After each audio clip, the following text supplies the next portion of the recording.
envisioned this. I didn't know there were 76 people. But I'm glad we're all sick. We're all together. We're beating the beast. That's what we hope is. Beat down the beast. We will get our day. And it's coming soon. Yeah. Right now, if Jack was alive, we give him the Jack Herrera Award, right? If Jack was alive, he'd be lobbying the governor to show the other governors to reschedule marijuana.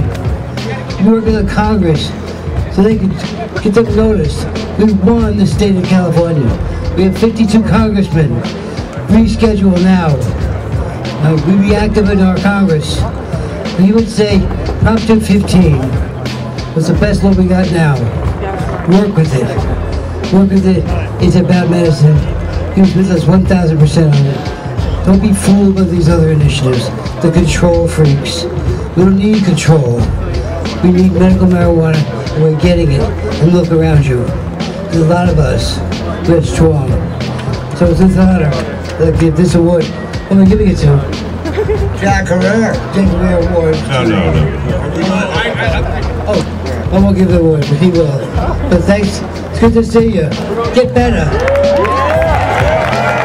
As my friend Jack Herrera would say, hemp the planet! Hemp the planet! Hemp the planet! If you love freedom and if you love cannabis and you love the freedom to enjoy cannabis, let me hear it one more time for Mr. Dennis Peron. Save the world, but I'll tell you this, it's the only thing that can. I saw Jack as a Michiganer, a crazy man, and particularly when it came to this whole idea that hemp was going to somehow revolutionize the world and revolutionize the marijuana reform movement. I've met several people in my lifetime who I would judge as having such fiery intensity within them that approve of them or disapprove of them, you have to acknowledge that they are forces of nature. A couple of years ago I read a book I think that a lot of us have read by now called The Emperor Wears No Clothes. The one thing in that book that I saw that could not be argued with was an article that came out in the 1938 edition of Popular Mechanics magazine, February edition, if anybody wants to go check it out, that said a new $1 billion crop for the farmers. Most people that I talked to had no idea, just like me, that hemp and marijuana was the same thing.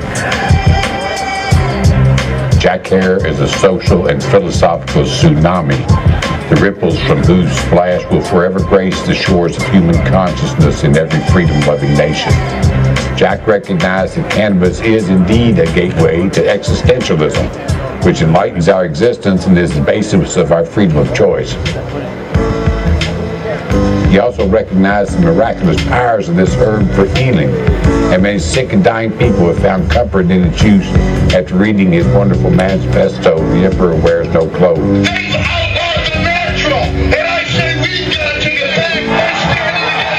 He has been described as a cult folk hero, a boisterous rabble-rouser, a crazy man. His name is often mispronounced. Jack Herrera.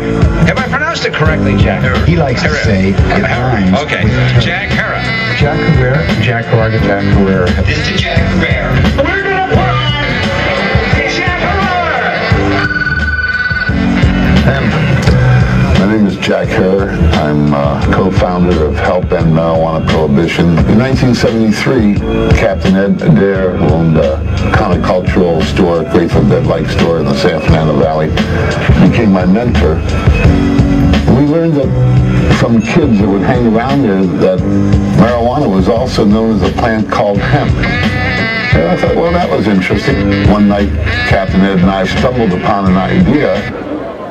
Hemp was the #1 source of paper, fiber, fuel, food on Earth. Forget smoking it.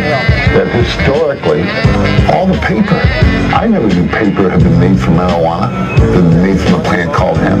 I never knew that virtually all clothing, all bed sheets, all homespun, that famous American homespun was all marijuana. 85, 90% wasn't wool, wasn't cotton, wasn't jute or sisal or flax. It was hemp, marijuana. And all this has been kept out of my education. I went to public school, high school, and into college. I was a major in history. And I had never known that marijuana had ever been used for anything, let alone 85% of everything, for the last 10,000 years, right up until this century. And you've got to be really mad at the government that's kept this information from you. Marijuana has some strange effects on people, but the worst of them that I know is you get the munchies. The downside of marijuana is going to jail. And the other downside is a part to do with character of not standing up to get those people out of jail.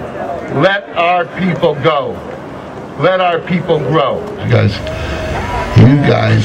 listen, you guys have to be warriors for your own freedom.